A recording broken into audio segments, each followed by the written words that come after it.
Hello friends.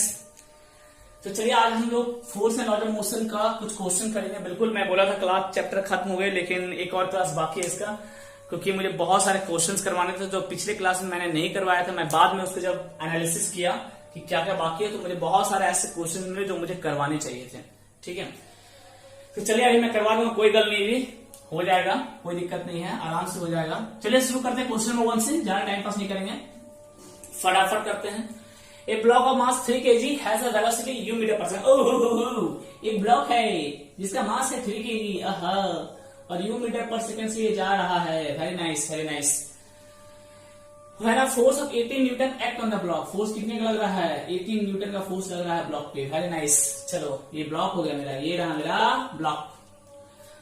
It reduce the velocity from u to u/2। अच्छा अब देखो, ये वेलोसिटी घटा रहा है, तो सोचो वेलोसिटी घटा रहा है तो फोर्स इस डायरेक्शन में लग रहा होगा या अपोजिट डायरेक्शन में लग रहा होगा? सोचो, जरूर फोर्स अपोजिट डायरेक्शन में लग रहा होगा, तभी यू को रोक रहा है। यानी फोर्स का डायरेक्शन हम गलत दिए, फोर्स इस डायरेक्शन में लग रहा है, यानी वेलोसिटी आपका इधर हो रहा है, मोशन इधर हो रहा है, यानी वेलोसिटी आपका इस डायरेक्शन में, इनिशियल वेलोसिटी कितना u, लेकिन फोर्स पीछे डायरेक्शन में लग रहा हो, तभी तो वेलोसिटी घट रहा है। तो यानी एक्सीलरेशन का डायरेक्शन पीछे है। ठीक है, और वेलोसिटी घट घट के कितना हो गया? u/2 हो गया, यानी इनिशियल वेलोसिटी, और ये क्या हो जाएगा? Final velocity. फाइनल वेलोसिटी कितना? u/2 घट के। ठीक है, after the block has covered a distance 9 metre, कितना दूरी कवर किया? जब घट के इतना हो गया तो 9 मीटर दूरी कवर किया। ये बोर्ड है, यू का वैल्यू निकालो, तुरंत लगा दो। कौन सा? v² = u² + 2as। ये क्यों लगाए? क्योंकि फाइनल वेलोसिटी पता है कितना, u/2 हो गया घट के। Very good. इनिशियल वेलोसिटी कितना? u ही है, u² निकालना, u ही निकालना मुझे। 2 एक्सेलरेशन कितना होगा? अब बात करते हैं। एक्सेलरेशन मुझे नहीं पता, और s है 9 मीटर। एक्सेलरेशन कैसे निकालेंगे? देखो, F = ma जानते हो? हाँ, तो A = क्या हो जाएगा? F/m, फोर्स बाय मास लिख सकते हैं। अरे हाँ, मास पता है सर, फोर्स भी पता है, हो जाएगा। तो u²/4 माइनस u² इधर हो जाएगा 2। ये पॉजिटिव होगा नेगेटिव? सोचो, नेगेटिव। क्यों नेगेटिव? क्योंकि ऑपोजिट डायरेक्शन में लग रहा है, वेलोसिटी के ऑपोजिट डायरेक्शन में। इधर हम बोले थे पॉजिटिव लेंगे इस डायरेक्शन में सब कुछ, और इस डायरेक्शन में सब कुछ नेगेटिव लेंगे, हम बात किए थे। ठीक है, तो वही लेंगे इस डायरेक्शन में नेगेटिव। तो 2 × -f/m इंटू क्या हो जाएगा? 9। एक्सेशन में जगह -f/m, माइनस क्यों? डायरेक्शन उल्टा है, और f/m। ये एलसीएम कितना आ जाएगा? एलसीएम आ जाएगा 4, ये u² - 4u² -3u² हो जाएगा। देखो सही है क्या? हाँ, 4 में 1 गया 3, = -2। f का वैल्यू कितना फोर्स का? 18 न्यूटन, और मास कितना है? 3 kg इंटू क्या है? 9। 4 इधर चल जाएगा। ठीक है, क्वेश्चन मिटा रहा हूं मैं, समझ में आ गया होगा। डस्टर कहां गया मेरा? ये रहा मेरा डस्टर। क्वेश्चन मिटा रहा हूं मैं, समझ में आ गया ना? यू निकालना था। 12 मीटर पर सेकंड आंसर आना चाहिए, चेक करेंगे आएगा या नहीं आएगा, आइए चेक करेंगे। ठीक है, तो u² = कितना आ जाएगा? -2 × 18 × 9/3 × -3, और ऊपर चल जाएगा तो 4। चलो सब कैंसिल करते हैं, कैंसिल खेलें। हाँ, 2 18 9 सही है, चेक कर लेते हैं।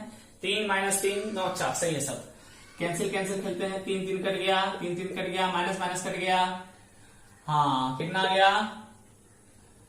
64 नहीं, सॉरी 36 × 4 144 आ गया। तो u = कितना आएगा? √144, यानी 12 मीटर पर सेकेंड। आंसर आना भी चाहिए था। आंसर सिंपल सा था, समझ में आ गया। जल्दी से उतारो इसे, सिंपल सा लॉजिक है, कुछ टफ नहीं है। हो गया, चलो मिटा दें। वेरी नाइस, कोई बड़ा सा चीज नहीं है, आसान था। चलिए, सिंपल सा फॉर्मूला ब्लैक मेथड कर दिया मैंने। आइए अगला क्वेश्चन में आ जाते हैं। फास्ट थोड़ा जा रहा हूं क्या? बिल्कुल जा रहा हूं, मुझे पता है, लेकिन कुछ नहीं है, क्वेश्चन करवाना है, आज का पर्पस यही है। बस देखो वीडियो अच्छे से, समझ में आ गया। एक टारगेट मास 400 ग्राम, एक टारगेट है, यानी मान लो एक ब्लॉक है टारगेट को, ठीक है, जिसका मास क्या है? 400 ग्राम। एक मिनट रुक जाओ, मुझे प्यास बहुत जोरों की लगी है, तब तक क्वेश्चन पढ़ो आप। पढ़ लिया क्वेश्चन? पढ़ लिया। चलो, एक टारगेट मास 400 ग्राम का है, moving with horizontal speed 10 metre per second, remove कर रहा है 10 मीटर पर सेकंड से। हिट बाय अ बुलेट, एक बुलेट आ रहा है, ठीक है, देखते हैं। मूविंग इन अपोजिट डायरेक्शन, यानी एक बुलेट है जो इस डायरेक्शन से आ रहा है, अपोजिट डायरेक्शन बोला है, इस डायरेक्शन से, इस डायरेक्शन से बुलेट आ रहा है। बुलेट का मास कितना है 0.011 kg, ठीक है, 0.1 kg, सॉरी 0.1 kg, 0.01 है, 0.01 kg, ठीक है। मूविंग अपोजिट डायरेक्शन, इसका वेलोसिटी नहीं पता, वेलोसिटी भी मान लेते हैं इसका, ठीक है। If the bullet fix into the target, बोला कुछ देर बाद बुलेट जो है वो टारगेट के अंदर फिक्स हो गया, यानी टारगेट के अंदर ही बुलेट घुस गया, ऐसे करके यही हुआ, ठीक है। टारगेट के अंदर क्या हुआ, बुलेट घुस गया और दोनों एक साथ चलने लगा 100 मीटर पर सेकेंड से, एक साथ चलने लगा। सोचो इधर ब्लॉक का 10 मीटर पर सेकेंड है, तो मान लेते इधर घुस गया और ये इधर चलने लगा कितना 10 मीटर पर सेकेंड। इधर वेलोसिटी सर क्यों माने, उधर क्यों नहीं मान सकते हैं, उधर भी चाहो तो आप मान सकते हो, कोई दिक्कत नहीं। इधर में इसलिए माना क्योंकि मेरा लॉजिक काम किया, लॉजिक क्या काम किया कि बुलेट इधर से आ रहा है, बुलेट का वेलोसिटी बहुत ज्यादा होता है 400 500 600, तो मैं सोचा बहुत ज्यादा वेलोसिटी के साथ हिट किया होगा, तो हिट किया तो अपने साथ इसको ले जाएगा, ठीक है।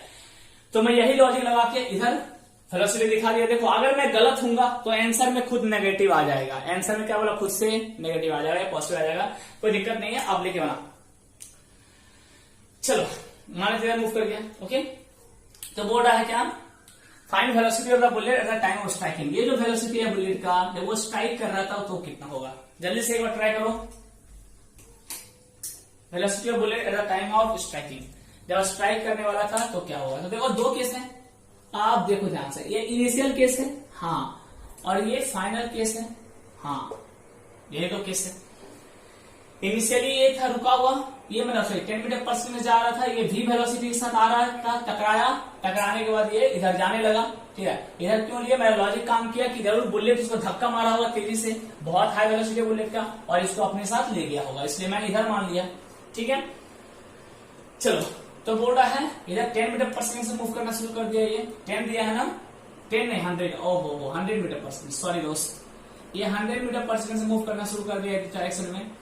तो बोल रहा है कि ऊपर वाला ये वेलोसिटी कितना था, शुरू करते हैं।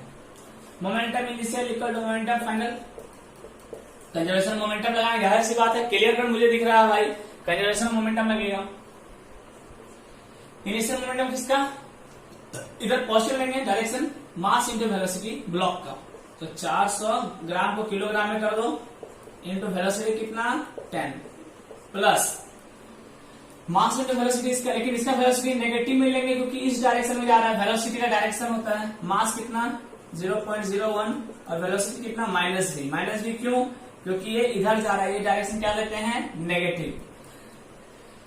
इधर आ जाओ, इसमें दोनों मिल गया एक साथ, यानी mass into velocity, total mass हो जाएगा block plus bullet, block plus bullet 400 plus 0.01, तो टोटल मास का 400 प्लस 0.01, दोनों एक साथ मिल गया, और इसका वेलोसिटी कितना टोटल का 100 मीटर है ना। माइनस लेंगे, हाँ बिल्कुल लेंगे, क्योंकि हम इधर माने नेगेटिव में माने हैं, तो इसमें भी आगे माइनस हो जाएगा, -100 लिखोगे ना तो आगे आ जाएगा माइनस, एक्चुअली ऐसा होगा, फिर सब कंफ्यूज करोगे आप लोग, -100, ठीक है तो यार ब्लॉक फाइनली क्या, ब्लॉक का मास इंटू वेलोसिटी, तो दोनों तो कंबाइन हो गया एक साथ, यानी दोनों का मास लेना पड़ेगा एक साथ आपको, तो टोटल मास हो गया ये इंटू वेलोसिटी -100। अब इसको सॉल्व कर दो, चलो सॉल्व करते हैं। ये कितना आ जाएगा, 1 2 कट गया, 1 2, ये आ गया 4 प्लस ये आ जाएगा नीचे 100 माइनस हो जाएगा 4 माइनस चलो थोड़ा 4 माइनस 100 मत करो, पॉइंट में आने दो इसको, 4 माइनस 0.01 भी इक्वल टू ये 0.01, ये हो गया 400.01, ठीक है, माइनस ये इंटू -100, ठीक है, इंटू -100। इसको मैं ऊपर करता हूं, आपको अच्छे से दिखेगा। चलो क्वेश्चन मिटा दो, क्या क्वेश्चन समझ में आ गया ना आपको, ओके। क्वेश्चन मिटा रहा हूं मैं, मिट जा, आ जाओ।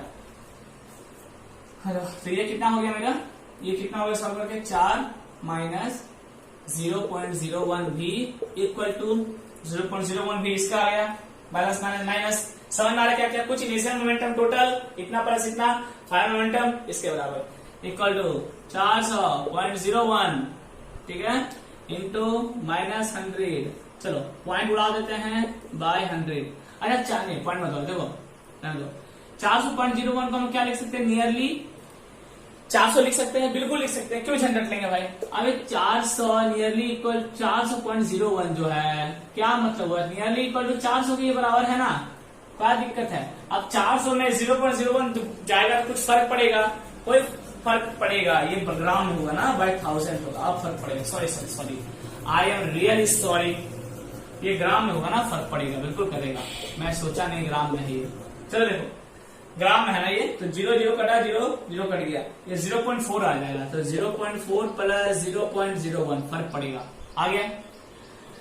मेरे को भी चाहिए, 4 को उधर कर दो, भी इक्वल टू ये जोड़ो, ये 0.41 हो जाएगा, है ना? ठीक, 0.41 हो गया, 0.41 इंटू -100 डिवाइड बाय नहीं -100, ये हो गया एक साथ, ठीक है, और ये इधर हो जाएगा -4। समझ आ रहा क्या? माइनस को उधर कर दिया, -4, ठीक। अब आ जाओ, इस पॉइंट उड़ा बाय 100 हो गया, ये 0 कट गया, कितना हो गया? -41 -4 -0.01 भी, देखो निकल गया, तो भी कितना हो गया? माइनस प्लस माइनस का साइन होगा, ठीक है, माइनस साइन होगा। 41 में 4 गया, कितना बचेगा? जल्दी बोलो, 41 में 4 गया तो बचेगा 37 -37 5 होगा ना, -45 4 5 माइनस प्लस माइनस का साइन होगा। 41 और 4 45 डिवाइड बाय -0.01 पॉइंट उड़ा 100 आया, माइनस कट गया, यानी वेलोसिटी कितना? 4500 मीटर पर सेकेंड। बुलेट इतनी तेजी से जाएगा, देख लो आंसर आ गया। कोई रफ एंड टफ था, कोई दिक्कत नहीं थी, कोई टफनेस नहीं था, कुछ नहीं था क्वेश्चन में, कैलकुलेशन में जो थोड़ा मेहनत लगा। Initial momentum equal to final momentum, simple तरीका है। इनिशियल मोमेंटम क्या किया फिर सुनो। इनिशियली कौन कौन था? इनिशियली पहले एक ब्लॉक था, ठीक है, और कौन था? और एक बुलेट था, यही इनिशियल केस था। तो इनिशियल में दोनों मोमेंटम को जोड़ देंगे। इसका momentum mass into velocity, direction velocity का इधर पॉजिटिव में है तो प्लस में लिए, प्लस मास इंटू वेलोसिटी, इसका ऑपोजिट डायरेक्शन में है तो इसका वेलोसिटी माइनस में लेना पड़ा, ठीक है, इक्वल टू ये दोनों एक साथ आ गया, ठीक है। बुलेट हिट किया तो इधर भागना शुरू कर देगा, तो इधर भागना शुरू कर दिया, मान लेते 100 मीटर पर सेकेंड से, तो मास टोटल क्या हो गया? दोनों को जोड़ देंगे इंटू -100, ठीक है। अब सॉल्व कर दो, आ गया, जल्दी से उतारो इसको भी। चलिए अब एक क्वेश्चन है, ध्यान सुनिए, बहुत अच्छा क्वेश्चन है कि सबसे फंडामेंटल लॉ कौन सा होता है, ठीक है, और ऐसा क्यों होता है? क्या हम लोग उस फंडामेंटल लॉ से अदर 2 लॉ डिराइव कर सकते हैं, ठीक है। तो क्वेश्चन है, out of the 3 laws of motion, 3 Newton law of motion, देखो out of the 3 Newton law of motion, 3 Newton laws of motion आपको पढ़ेगा। Out of 3 Newton laws of motion, which law is called fundamental, ठीक है। Can we अच्छे सुनना, can we derive Newton first and third law from second law? बहुत अच्छा और दमदार क्वेश्चन है ये, बहुत अच्छा और दमदार, कहीं मिलेगा नहीं, ध्यान से सुनना। थोड़ा सा फंडामेंटल लॉ कौन सा होता है? तो आंसर सुनो, न्यूटन सेकेंड लॉ हम लोग सबसे फंडामेंटल लॉ बोलते हैं। Newton second law is the fundamental law, क्योंकि इसे हम लोग फर्स्ट लॉ भी डिराइव कर देते हैं और इससे हम लोग थर्ड लॉ भी डिराइव कर लेते हैं, दोनों डिराइव कर सकते हैं, ठीक है। Because it can derive Newton first law and Newton third law both, ये दोनों डिराइव कर सकते हैं। चलो पहला पढ़ते हैं Newton first law. How Newton first law NFL derived from Newton second law NSL, ठीक, लिख लेना पूरा नाम आप। देखते हैं कैसे Newton first law Newton second law से डिराइव किया कर सकते हैं हम लोग। ध्यान से देखना। चलिए ये सब कुछ क्वेश्चन बाकी थे जो मुझे करवाना था, इसलिए मैं ये क्लास फिर से लेना पड़ा एक बार। ठीक है, Newton first law Newton second law से कैसे डिराइव कर सकते हैं, अच्छे से देखना। सुनो, by Newton second law, Newton second law से एक फॉर्म पड़ा है F equal to mass into acceleration. ये न्यूटन सेकंड लॉ नहीं है, न्यूटन सेकंड लॉ का एक रिजल्ट है। By result of Newton second law, ये भी कर सकते हो आप, by result of Newton second law, second law के रिजल्ट से, by result of Newton second law F equal to M A, F equal to क्या है एम ए। ठीक, तो if F external equal to 0 newton, मान लें external force क्या हो गया आपका 0 न्यूटन हो गया, तो क्या हो जाएगा, तो एम ए इक्वल टू क्या हो जाएगा 0, यानी M equal to A equal to क्या एक्सेलरेशन क्या हो जाएगा 0। मास 0 नहीं हो सकता, ठीक है, मास फंडामेंटल है, हमेशा कुछ ना कुछ वैल्यू हो जाएगा, तो मास तो 0 नहीं हो सकता, एक कांस्टेंट वैल्यू होता है इसका। ठीक है, 0 क्या होगा, दुनिया में हर बॉडी का मास है एक्सेलरेशन, एक्सेलरेशन क्या हो गया 0। अब सुनो, तो ये क्या बता रहा है मुझे, ये क्या बता रहा है, क्या करोगे, कैसे लिखोगे, लिखना by result of Newton second law F equal to M A. ठीक है, तो let if F external equal to अगर 0 हो गया 0 न्यूटन, तो एक्सेलरेशन क्या हो गया 0। ये क्या कंक्लूजन करें समझो, अगर बॉडी पे एक्सटर्नल फोर्स 0 है तो बॉडी में कोई एक्सेलरेशन नहीं होगा। If a external force acting on body is 0, then the body will have no acceleration or 0 acceleration।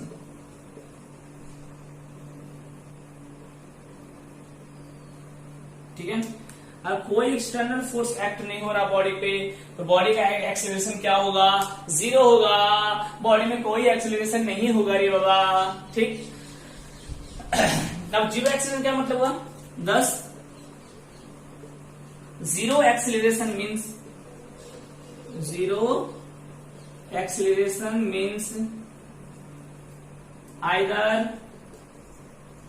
either body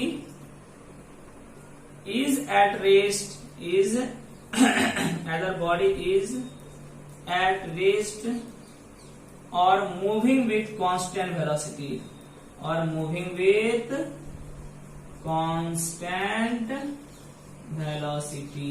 क्या कहीं कट रहा नीचे, पहले मुझे देखने दो।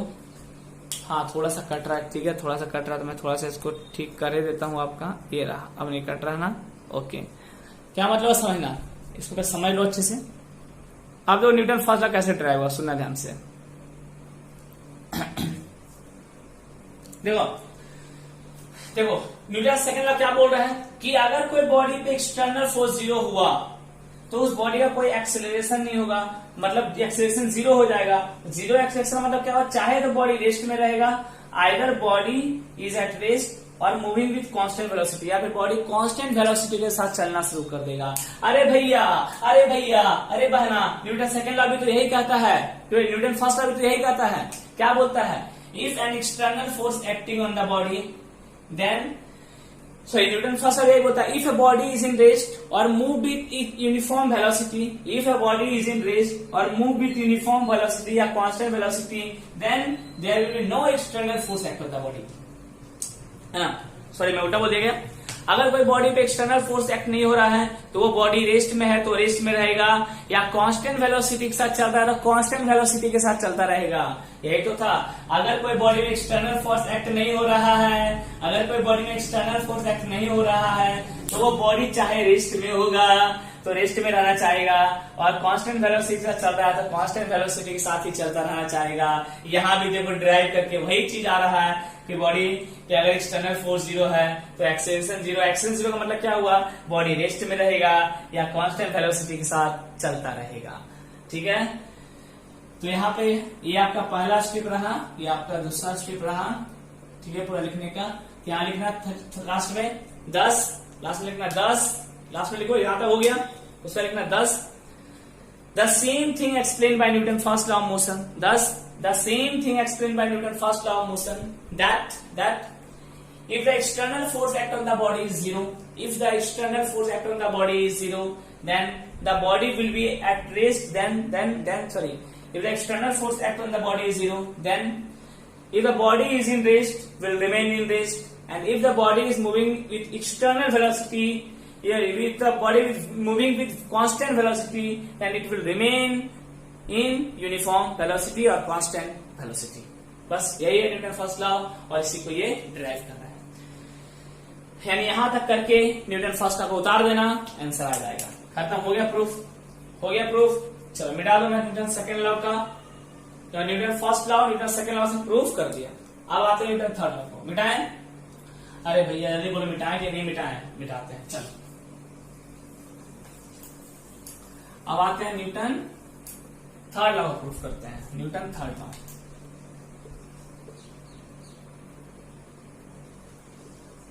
न्यूटन थर्ड लॉ, ठीक है। How Newton third law rise from Newton second law, ठीक है। न्यूटन सेकेंड लॉ से न्यूटन थर्ड लॉ ट्रैक करता है। न्यूटन थर्ड लॉ क्या बोलता है? For every action there is always equal and opposite reaction, ठीक है। इसका ड्राइव वहीं से करेंगे। एक गाड़ी है, एक दूसरा गाड़ी है, इसका initial velocity u, final velocity v, ठीक है। मास m1, मास m2, बीच में कोलिजन हुआ दोनों में, जोरदार कोलिजन था, पूरा चक्का चुक्की सब पछल गया, ठीक है। यहाँ कोलिजन हो गया और फिर कोलिजन के बाद दोनों सेपरेट हो गया, ठीक है। इनिशियल वेलोसिटी u1 मान लो इसका, और इसका इनिशियल वेलोसिटी मान लेते हैं u2 से जा रहा था दोनों चुपचाप से, ठीक है। यहाँ कोलिजन हो गया, बीच में क्या हो गया? कोलिजन हो गया, टकरा गया। न्यूटन थर्ड लॉ प्रूफ करने जा रहे हैं। इसका final velocity v1, final velocity v2 हो गया, ठीक। देखो फोर्स, अब दोनों एक दूसरे फोर्स लगाया होगा, ये 1 है ये 2 है। फोर्स अप्लाइड ऑन 2 by 1, इधर फोर्स अप्लाइड ऑन 1 by 2, ये तो है। फोर्स अप्लाइड बाय 1 by 2, चलो फोर्स अप्लाइड ऑन 1 by 2, तो 1 पे 2 पे द्वारा कितना फोर्स लगाया गया? जितना 1 के मोमेंटम में चेंज आया है ना, तो dp1 by dt। 1 के मोमेंटम में कितना चेंज आया देखो, m1 mass into velocity, velocity final minus initial, u1 से v1, final minus initial bye, ठीक है। पहला हो गया। इसके बाद देखो फोर्स 2 में निकाल लेंगे, force on 2 by 1 dp2 by dt, तो m2 कॉमन लेंगे। इसमें 2 में भी फाइनल माइनस इनिशियल, फाइनल कितना v2, इनिशियल माइनस कितना u2 बाय समय कितना dt। हो गया, हो गया। चल आप दोनों क्या कर दो, ऐड कर दो। ये इक्वेशन 1 मान लेते हैं, ये इक्वेशन 2 मान लेते हैं। दोनों एक दूसरे फोर्स लगाया, ये फोर्स 2 लगाया 1 पे, ये फोर्स 1 लगाया 2 पे, दोनों को ऐड कर सकते हैं। हाँ, ये इक्वेशन 1 में क्या है? फोर्स 1 पे कितना लगाया, 2 पे द्वारा जितना 1 के मोमेंटम में चेंज आया, dp1 by dt, यानी m1 ले लिया mass, v1 final momentum minus initial momentum by dt। 2 में कितना चेंज आया? जिसमें सेकंड मोमेंटम में चेंज आया, dp2 by dt2, यानी m2 final momentum, final velocity minus initial velocity u2 by dt, ठीक है। इक्वेशन 1 इक्वेशन 2 दोनों को क्या कर दो, ऐड कर दो। आ जाओ, इसको मिटा लो, पूरा क्वेश्चन अब हम इसे मिटा दे कहानी। न्यूटन थर्ड लॉ प्रूफ कर रहे हैं न्यूटन सेकंड लॉ से, ठीक है। अब आ जाओ, तो ऐड 1 plus 2, दोनों को ऐड कर देते हैं, देखते हैं क्या आता है। दोनों को ऐड करोगे तो क्या होगा? f12 plus f21 equal to dp1 by dt plus dp2 by dt। यही आया। ये किससे आया? ये सेकंड लॉ से ही आया, ऐसा सेकंड लॉ चल रहा है, ठीक है। हमको थर्ड प्रूफ करना है क्या सेकंड लॉ से? ये तो हम जानते हैं मोमेंटम कंजर्व रहता है, तो बाय कंजर्वेशन ऑफ मोमेंटम, सुनो, by conservation of momentum, momentum तो कभी लॉस करेगा नहीं, ठीक है। मोमेंटम कभी लॉस करता नहीं है, मोमेंटम हमेशा क्या रहेगा, कंजर्व रहेगा। तो टोटल मोमेंटम क्या रहेगा, मोमेंटम में कोई चेंज होगा नहीं, टोटल मोमेंटम में कोई चेंज होगा नहीं होगा, टोटल मोमेंटम हमेशा चेंज नहीं रहेगा। तो टोटल मोमेंटम इसमें कोई चेंज नहीं होगा, ये पूरा वैल्यू क्या हो जाएगा, 0, इसमें तो कोई चेंज आएगा नहीं। टोटल मोमेंटम रहेगा हमेशा कंजर्व, तो टोटल मोमेंटम में कोई चेंज नहीं, कोई चेंज नहीं, 0 चेंज, यानी टोटल मोमेंटम यानी F12 plus F21 equal to 0, यानी F12 equal to minus F, देखो यही तो थर्ड लॉ होता है, यही तो थर्ड लॉ होता है, ठीक है। याद है, for every action there is equal and opposite reaction, तो दोनों का मैग्नीट्यूड बराबर है, सिर्फ डायरेक्शन में उल्टा हो गया, यानी न्यूटन थर्ड लॉ प्रूफ हो गया। F12 equal to minus F21। जल्दी से उतार लो उसको भी फास्ट। तो कोई पूछे derive Newton third law from Newton second law, तुरंत कर देने का, समझ में आ गया होगा आपको। मोमेंटम कंजर्वेशन क्या बोलता है, टोटल मोमेंटम हमेशा सेम रहेगा, टोटल मोमेंटम में कभी चेंज आने वाला नहीं है, पूरा सिस्टम का मोमेंटम में कोई चेंज नहीं आएगा। तो ये पूरा सिस्टम था, पूरा सिस्टम मोमेंटम क्या था, इतना, पूरा सिस्टम मोमेंटम में कोई चेंज नहीं आएगा। तो पूरा सिस्टम मोमेंटम क्या था, इधर था dp1/dt, यही था यहाँ सिस्टम मोमेंटम, और यहाँ सिस्टम मोमेंटम क्या था, dp2/dt, यही था पूरा सिस्टम मोमेंटम, इसमें चेंज कुछ नहीं आएगा। यानी dp1/dt plus dp2/dt equal to क्या हो गया, 0, यानी फाइनली थर्ड लॉ प्रूफ हो गया, ठीक है। आई थिंक आपको, चलिए पेज से आपका अगला क्वेश्चन, ठीक है। देखो अगला क्वेश्चन क्या, ध्यान सुना, बहुत अच्छा क्वेश्चन है और बहुत अच्छा कॉन्सेप्ट देगा आपको ये, यही पूरा क्वेश्चन है आपका। देखो आपको दिखा हुआ एक वॉल है, दीवार है, ठीक है, और दीवार से एक ब्लॉक लगा हुआ है, आपको दिख रहा हो क्या है, एक दीवार है, ये रहा आपका दीवार, दीवार दीवार दीवार दीवार दीवार दीवार, और दीवार से क्या लगा हुआ है, ब्लॉक लगा हुआ है, ठीक। ब्लॉक को हम इधर से धक्का मार रहे हैं, कितने से, 20 न्यूटन से, और ब्लॉक क्या है, रेस्ट में, मतलब एक बड़ा ब्लॉक है ये, और आप इधर से धक्का मार के ब्लॉक को रोके हुए हो, ऐसा सिचुएशन है, ठीक है। आप बोल रहा ब्लॉक रेस्ट में है, पहला क्या बोल रहा है, find action reaction pair on 20 Newton, बोल रहा है ये 20 न्यूटन का एक्शन रिएक्शन पेयर बताओ, ये अगर एक्शन है तो उसका रिएक्शन कौन सा होगा, ठीक है। चलो पहले क्या पढ़ते जाएंगे, लिखते जाएंगे। नंबर ए देखो, आपको पता है कोई दीवार अगर है और दीवार के कांटेक्ट में कोई ब्लॉक पे अगर आप इधर से फोर्स लगा रहे हो 20 न्यूटन का, ये एक्शन है, मान लो 20 न्यूटन क्या आपका एक्शन, तो रिएक्शन फोर्स कौन सा होगा, दीवार में एक फोर्स लगाएगा, इस पे कौन सा, अरे रे रे रे नॉर्मल लगाएगा, नॉर्मल, पता है ना, यानी कोई भी सरफेस इस पे नॉर्मल लगा, इधर से आप लगा रहे 20 न्यूटन, उधर से लगेगा नॉर्मल, जिसकी वजह से दोनों एक दूसरे को बैलेंस कर लिया और ब्लॉक किस में आ गया, रेस्ट में आ गया। तो क्या लिखेंगे, normal and 20 Newton is the, ऐसा नहीं, 20 न्यूटन एंड नॉर्मल, 20 न्यूटन आपका एक्शन है, नॉर्मल क्या लगा, रिएक्शन उसका, तो इसका लिखेंगे 20 Newton and normal is the action reaction pair. ये 20 न्यूटन कैसा है, कॉन्टैक्ट फोर्स है, इधर लग रहा है, ये भी कैसा कॉन्टैक्ट है, इधर लग रहा है, देखो दोनों कॉन्टैक्ट है बिल्कुल, ठीक है। कॉन्टैक्ट क्या अपोजिट डायरेक्शन में, हाँ, क्या मैग्नीट्यूड सेम हो सकता है, बिल्कुल सेम होगा, क्योंकि तभी तो ये रेस्ट में, अगर मैग्नीट्यूड सेम नहीं होता तो ये रेस्ट में नहीं रहता। मान लो तो ये नॉर्मल से अगर घट जाता, ये बोला 20 न्यूटन अगर नॉर्मल से घट जाता तो बॉडी क्या होता, स्लिप कर सकता था, घट जाता तो बॉडी आगे आ सकता था, ठीक है, स्लिप भी कर सकता था। देखो तो यहाँ पे क्या है, मैग्नीट्यूड भी बराबर, डायरेक्शन पे अपोजिट, नेचर भी सेम, सब सेट कर रहा है। 20 Newton and normal is the action reaction pair. Actually हो गया पता है, 20 न्यूटन लगा रहे हो तो उसकी वजह से एक नॉर्मल डेवलप हो रहा है इस पे, और बदले में ये भी नॉर्मल लगा रहा है। क्या बोला, जब 20 न्यूटन आपने लगाया तो एक इसने क्या किया है, वॉल पे एक नॉर्मल डेवलप किया, नॉर्मल किसकी वजह से, 20 न्यूटन की वजह से, जिसकी वजह से वॉल ने भी नॉर्मल डेवलप किया। तो जब नॉर्मल डेवलप किया वो किसके बराबर हुआ, 20 न्यूटन के बराबर ही होगा ना। अरे भाई आप दबाए ब्लॉक को, तो ब्लॉक भी वॉल को दबाया, आप तो वॉल ब्लॉक को दबाया ना, वॉल को दबाया क्या, नहीं, आप ब्लॉक को दबाया कितने से, 20 न्यूटन से, तो ब्लॉक भी वॉल को दबाया कितने से, यहाँ नॉर्मल से दबाया, इसको नॉर्मल बोलते हैं, ठीक है। और ये नॉर्मल कितना होगा, 20 न्यूटन का ही होगा, ठीक है। तो बदले में वॉल ने भी ब्लॉक को दबाया, कौन से, नॉर्मल फोर्स से, यानी आपका नॉर्मल और इधर का नॉर्मल, यही दोनों है एक्शन रिएक्शन पेयर। तो आपका नॉर्मल कितना है, 20 न्यूटन, यानी बोल सकते हैं इस नॉर्मल जो है उसका एक्शन कितना है, 20 न्यूटन। तो 20 न्यूटन एक्शन हो गया, नॉर्मल उसका रिएक्शन हो गया। बी नंबर में आ जाओ, find action reaction pair of weight of block, block के वेट का एक्शन रिएक्शन पेयर निकालना। चलो ये ब्लॉक है, पहले समझ में आ गया। अब देखो ब्लॉक नीचे क्या लग रहा है, वेट मतलब क्या हो गया mg, अर्थ mg से खींच रहा है।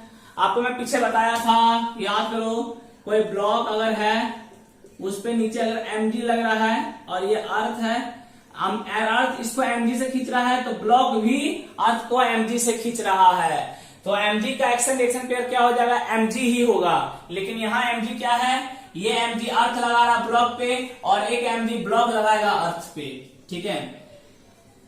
यानी action reaction pair of mg applied by earth on block will be same as the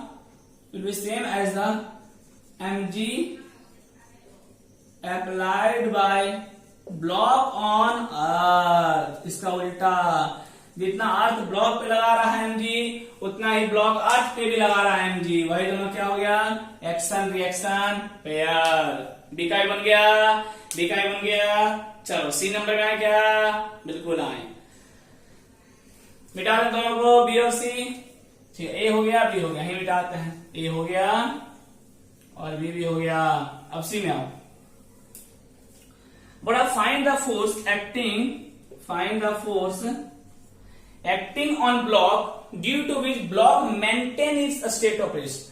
बोला अगर ये ब्लॉक रेस्ट में, अगर स्लिप करके नीचे नहीं जा रहा है तो क्यों रेस्ट में है, कौन सा फोर्स काम कर रहा है, सोचो, इसको नीचे mg खींच रहा है लेकिन ये नीचे नहीं जा पा रहा, जरूर पीछे कोई ना कोई फोर्स रोक रहा होगा, अदरवाइज ब्लॉक स्लिप करके नीचे आ जाता। लेकिन ऐसा हुआ नहीं, क्यों नहीं हुआ, इस mg को जरूर कोई रोक रहा होगा, तो पीछे कौन सा फोर्स लग रहा होगा, फ्रिक्शन फोर्स, पीछे लग रहा होगा फ्रिक्शन फोर्स। और यही फ्रिक्शन फोर्स की वजह से ये mg इसको मूव नहीं करवा पा रहा है, क्योंकि ब्लॉक क्या है, पैक्ड हो चुका है, इंटरलॉकिंग हो गया ब्लॉक का सरफेस और वॉल का सरफेस के बीच, इसकी वजह से पीछे फ्रिक्शन फोर्स डेवलप हो गया। यानी कौन सा फोर्स है जो ब्लॉक को ब्रेस्ट में रखा हुआ है, तो इसी का आंसर क्या लिखेंगे, friction force. Friction force in upward direction,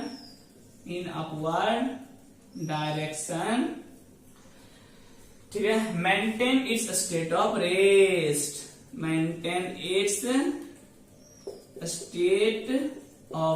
यही इसके स्टेट ऑफ रेस्ट को मेंटेन किया हुआ है। क्लियर हुआ, चलो सी भी हो गया। डी में आ जाए क्या, हाँ आ जाओ। Which is the applied force on block due to which block tends to move। बोला कौन सा ऐसा फोर्स ब्लॉक पे है जो ब्लॉक को मूव कराने की ताकत रखता है, औकात रखता है, ब्लॉक को मूव करा देगा। कौन सा फोर्स है जो ब्लॉक को अपनी ओर खींच रहा है और मूव करवाना चाह रहा है, वेट ऑफ ब्लॉक mg, यही तो है जो ब्लॉक को मूव करवा सकता है। ये मूव करवाएगा नहीं, वॉल रोक के रखा है। फ्रिक्शन मूव कराएगा नहीं, कौन मूव करवा सकता है, mg, यही है जो नीचे की ओर लग रहा है। और due to which body block tends to move, body या ब्लॉक मूव करने की कैपेसिटी रखता है। तो आंसर क्या लिखेंगे, weight of body, weight of block. इसी में वो टेंडेंसी है जो ब्लॉक को मूव करवा दे। क्या बोल रहा है, which is the applied force on block, block पे कौन सा अप्लाइड फोर्स है, ठीक है, due to which block tends to move, जिसकी वजह से ब्लॉक मूव कर जाए। कौन सा फोर्स लग रहा है, इसकी वजह से ब्लॉक मूव कर सकता है, mg, इसी वजह से ब्लॉक नीचे की ओर स्लिप कर सकता है, बाकी नहीं करेगा। जल्दी से यहां तक पूरा चारों का आंसर बढ़िया से लिख लो। चलिए तो अगले क्वेश्चन में आ जाते हैं। क्वेश्चन का ध्यान से सुनना, बहुत अच्छा है। A bullet of mass 20 gram start from rest from one end of a barrel of gun 0.5 metre long. देखो एक गन है, थोड़ा अच्छा गन है, 0.5 मीटर लॉन्ग बैरल है, ये बैरल जहां से गन गोली निकलती है, ठीक है, ये गन है आपका ऐसा। ओहो क्या गन बनाया सर आपने, ये गन है। थोड़ा एक एंड यहाँ पे बुलेट है, यहाँ पे बुलेट है, ये आपका बुलेट जो मैंने सेट किया है, इधर बुलेट है एक एंड पे, ओके, इधर बुलेट है। और बैरल पूरा कितना है, 0.5 मीटर लॉन्ग है, ये पूरा लॉन्ग जो है बैरल, ये है 0.5 5 मीटर लॉन्ग बैरल है। और बुलेट का मास है 20 ग्राम। बुलेट का मास कितना है? 20 ग्राम मास है बुलेट का। ये बुलेट का मास है, ध्यान रखना ऊपर जो लिखा मैंने, ठीक है। एंड वेट 4 के बुलेट और मास ना बैरल वेट 4 kg। देखो पूरा बैरल जो है एक तरह गन समझ लो, इसका वेट कितना है 4 kg। जो गन है इसका वेट कितना है 4 kg। अगर वो वेट लिखा आपसे वेट इक्वल टू mg होता है सर, यानी 400 होना चाहिए, नहीं। अगर ये केजी में दे दिया तो यहाँ वेट और मास लगभग सेम ही है, वो कोई बात नहीं, कंफ्यूज मत करना क्वेश्चन में। ये एक्चुअली मास है लेकिन वेट लिख देता है कभी कभी, जनरल भाषा हम लोग वेट ही बोलते हैं अर्थ पे, तो कोई बात नहीं, मास है मेरा कितना 4 kg। बोला bullet leave at other and with velocity. बोला बुलेट यहाँ से दूसरे एंड से निकला, लीव एट अदर एंड यानी एक एंड से दूसरे एंड से यहाँ से निकला, तो वेलोसिटी इसके पास था 350 मीटर पर सेकंड। अच्छे से डायग्राम बनाए, बोला क्वेश्चन आता है डायग्राम बना पहले, ओके। बोला calculate time taken by the barrel, तो time taken by the bullet to leave the gun. बोला पूरा गन से यहाँ तक निकलने में कितना समय लगा इसको, यहाँ से यहाँ तक पूरा जाने में, निकलने में कितना समय लगा, इस टाइम पूछ रहा है ये, ठीक है, ये टाइम ये पूछ रहा है। जल्दी से एक बार ट्राई करो, जल्दी से ट्राई करो एक बार। तो चलिए इसको कंटिन्यू करते, सुनो। पहला बोला कितना समय लगेगा इस बैरल से निकलने में। सोचो आपके पास क्या है, इनिशियली यहाँ पे किसमें होगा, रेस्ट में होगा, ठीक है। इनिशियली बुलेट किसमें बोल रहा है, ए बुलेट का मास इतना स्टार्ट फ्रॉम रेस्ट, यानी इनिशियल वेलोसिटी क्या हो जाएगा 0 मीटर पर सेकंड। ओ क्या बात है सर, क्या बात है, 0 मीटर पर सेकंड। फाइनली कितने से निकला 350 मीटर पर सेकंड, यानी फाइनल वेलोसिटी बुलेट का सब लिख रहा हूं मैं अभी, बुलेट का कितना 350 मीटर पर सेकंड। ठीक है, ओके। मुझे क्या निकालना है, कितना समय लगा यहाँ से यहाँ जाने में। सोचो कौन सा फॉर्मूला है जिसमें v आता है, u आता है, t आता है। चल v का u प्लस at होता है तल। अच्छा, लेकिन एक्सीलरेशन पता है? नहीं, बिल्कुल नहीं, ठीक है। यहाँ पे चलो तो लगा दे, लेकिन एक्सीलरेशन नहीं पता बुलेट का कितना है, यानी पहले बुलेट का एक्सीलरेशन निकालना पड़ेगा। अब एक्सीलरेशन कैसे निकालेंगे, क्या वो s दिया हुआ है, बुलेट कितना दूरी चला, हाँ बुलेट चला कितना 0.5 मीटर चलेगा। इससे बाहर निकलने के लिए 0.5 मीटर चलना पड़ेगा, ठीक। यानी एक्सीलरेशन के लिए हम लगा दें क्या, v square equal to u square plus 2as। हाँ ये लगा सकते हैं, ठीक है, ठीक है। देखो v कितना, v आपका कितना है 350 का होल स्क्वायर, u कितना 0 का होल स्क्वायर प्लस 2, एक्सीलरेशन कितना a और s कितना 0.5 मीटर, यानी एक्सीलरेशन कितना आ जाएगा, इसको सॉल्व करना, इसका स्क्वायर आ जाएगा 12250 divide by 0.5 into 2 3 metre per second square. ये एक्सीलरेशन आ गया, ये एक्सीलरेशन आ गया, ठीक। अब लगाना है v equal to u plus at, acceleration आ गया। अब ये लगा दो फॉर्मूला, फाइनल वेलोसिटी कितना बुलेट का 350, मजा आ गया। इनिशियल वेलोसिटी 0 प्लस एक्सीलरेशन कितना 12250 इंटू टाइम t, तो t कितना हो जाएगा, t equal to 350 divide by 12250। ये सॉल्व कर लेना, 0.09 सेकेंड ऑलमोस्ट आंसर आएगा। जल्दी से यहां पर पहले कंटिन्यू उतारो अच्छे से। फर्स्ट हो गया, उतार लिए, हो गया, चलो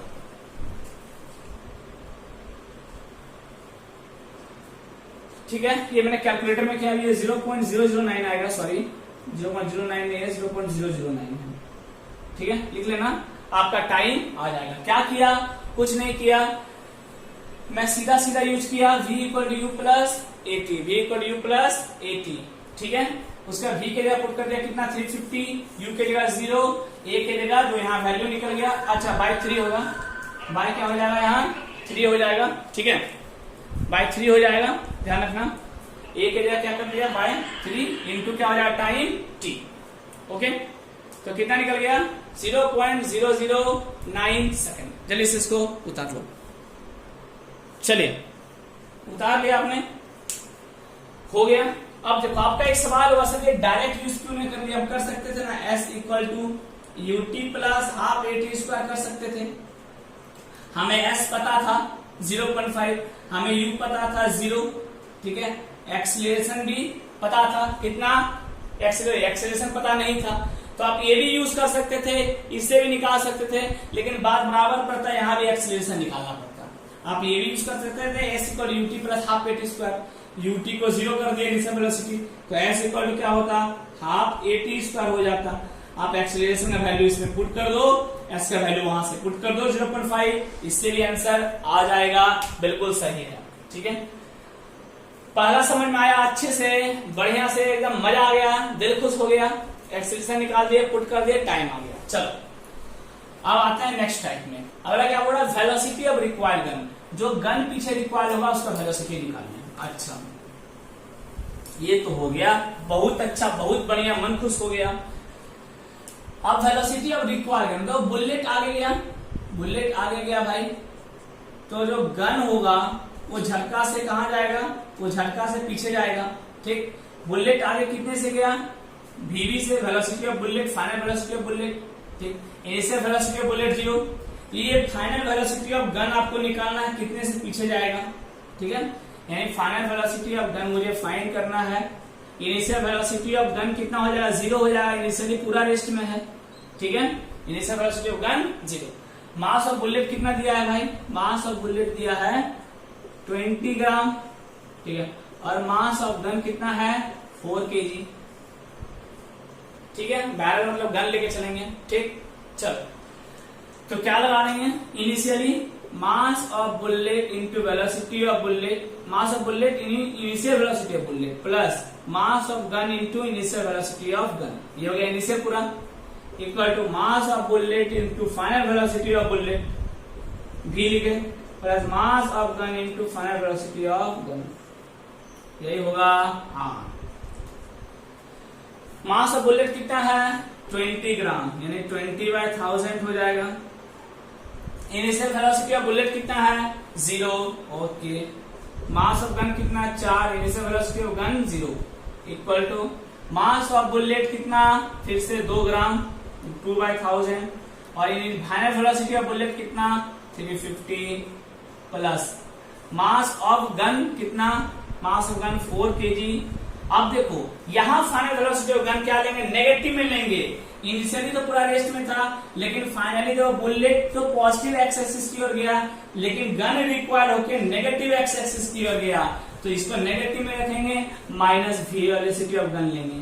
आप नेगेटिव नहीं लोगे तो फाइनल आंसर आपका नेगेटिव में आ जाएगा। नेगेटिव साइन क्या बताएगा कि ये अपोजिट डायरेक्शन में जा रहा है, तो मैं पहले ही नेगेटिव ले लिया, क्या दिक्कत है, मुझे पता है अपोजिट में जा रहा है, तो अपोजिट में साइन नेगेटिव लेंगे, ये वेलोसिटी है तो वेलोसिटी को नेगेटिव में ले लिया।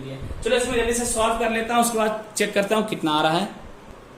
आप भी सॉल्व करो इसको, देखो इसको सॉल्व करके जो आपका निकलेगा, velocity of gun equal to 1.75 metre per second answer आएगा। सॉल्व कर लेना, इतना आ जाएगा 1.75 मीटर पर सेकेंड। तो चलिए आज का क्लास यहीं क्लोज करते हैं हम लोग। उससे पहले all the best, I hope मजा आया होगा।